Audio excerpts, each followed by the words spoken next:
Does your playing sound like you're running through patterns instead of making music? Do you hear blues greats like B.B. King and Clapton bending notes and it sounds natural and even vocal, but when you try it, it just sounds off? In this video, I want to show you a small blues shape that solves that. It's not a new scale, it's not more information. It's a simple idea that lives right between major and minor pentatonic, and it's one of the reasons B.B. King's playing sounded so confident and vocal. This is simpler than you think, and you can start using it today. In 30 years of teaching, this small, simple shape has helped clients, even some very experienced players, stop sounding mechanical and start sounding intentional, expressive, and bluesy more than anything else. As usual, you can download the free diagrams and backing track for this lesson in the description below. So I got to meet B.B. King once, backstage at his club in Memphis. An old student of mine lined up tickets to this really rare show. Even when he was in his 70s, B.B. was on the road 200 plus nights a year, so catching him at his own club was special. After the show, I told him that I taught his song Thrill Is Gone to my students all the time, and he joked with me, maybe I should take some lessons with you. I said, I can't teach you anything you don't know. And he smiled and he said, well, maybe I should just buy you an apple. That conversation stuck with me, and so did this shape. So blues guitarists call this the B.B. King shape for obvious reasons. If you've listened to any bluesy guitarist, B.B., Clapton, Stevie Ray, Jimmy Page, you've heard this shape. It sits right at the intersection of major pentatonic and minor pentatonic. And that matters because blues is based on dominant seventh chords, chords that are kind of major and kind of minor at the same time. So you can use both scales. Blues blurs the music theory rules, and this shape lives in that blur. So obviously this shape is meant for the blues, but you can use it for any major key song that you want to bring a bluesy flair to. Just know that it does not work for straight up minor key songs. Locating the shape. There are a couple of ways to locate this shape. The first way is to simply find the root note on the B string. For this example, we are playing blues in A, so we simply find the note A at the 10th fret of the B string. The second way is to locate it on top of the diagonal extensions of shape 1 of the minor pentatonic. We find shape 1 of the minor pentatonic by finding the note A on the low E string,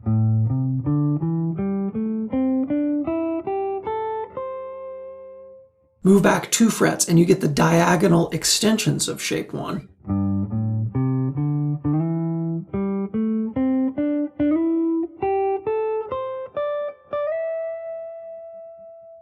And that last slide brought us right into the B.B. King shape.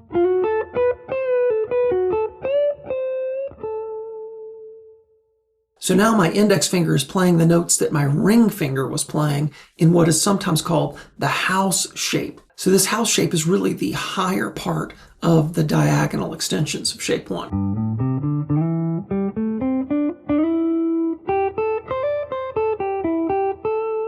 And people call it the house shape because it kind of looks like a house. Here's the roof, and then these notes are the walls. So this makes for a really easy transition between the diagonal extensions of shape 1 and the B.B. King shape.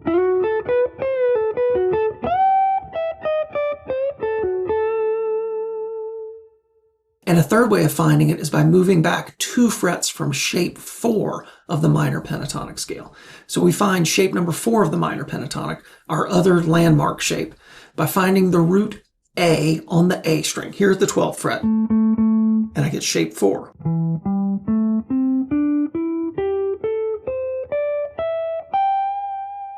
Move back 2 frets.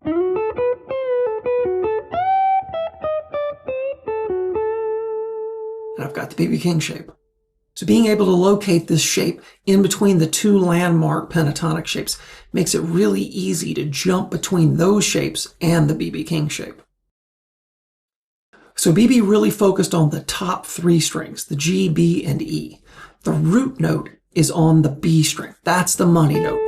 When I play this shape, my index finger pretty much stays on that note the entire time. It's where most of my phrases end. So you'll notice in the diagram there are 2 notes in blue. These are from shape 4 of the major pentatonic. Here I put my pinky on A, and I play shape 4.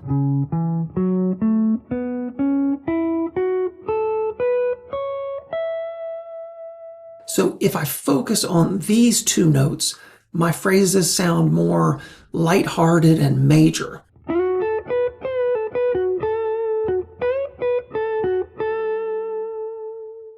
Then there are the two notes in red. These come from shape number 3 of the minor pentatonic.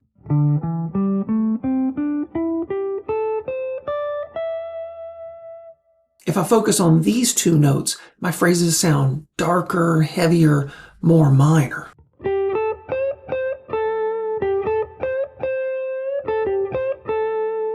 So focusing on the two major notes, focusing on the two minor notes. Now, I can mix and match these. I can play one red note and one blue note, or the opposite. Now, the notes on the high E string are usually used in passing. You generally wouldn't end a phrase or hold these notes, especially the note in gray, as that's the flat 5 or the blue note. It has a ton of tension, so it's almost always a passing note. 2 words of caution. This shape really is a blend of 2 different scales. If you just play up and down the shape, playing every note like it's one scale,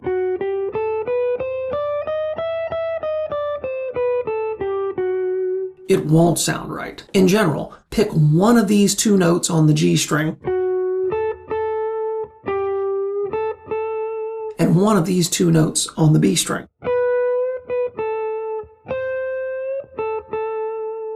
Use the notes on the E string as passing notes and keep pounding that root note on the B string.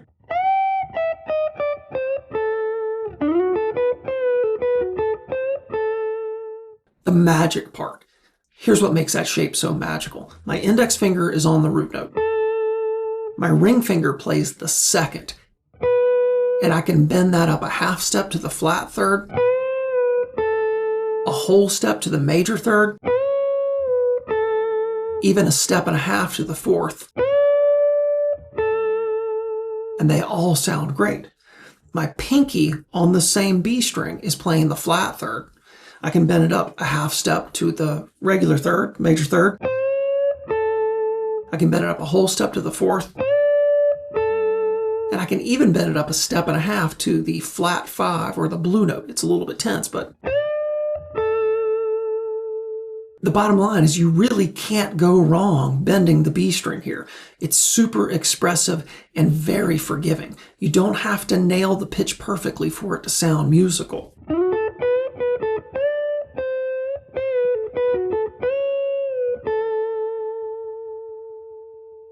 That's the feel that you're going for. One common mistake that I see with this is that many players leave this spot too quickly. They treat it like a passing shape instead of a home base. So make yourself stay here for a while.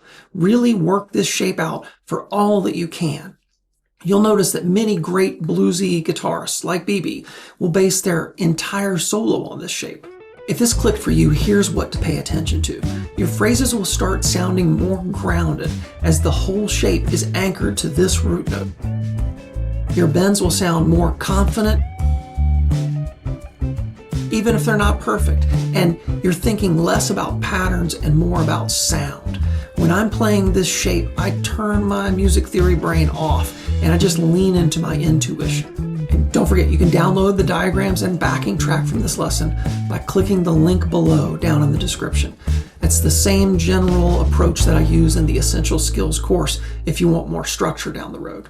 If you want to go deeper into how major and minor pentatonic work together over the blues, check out this video right here. And if you found this video helpful, please like and subscribe. It helps keep this channel going. See you next week.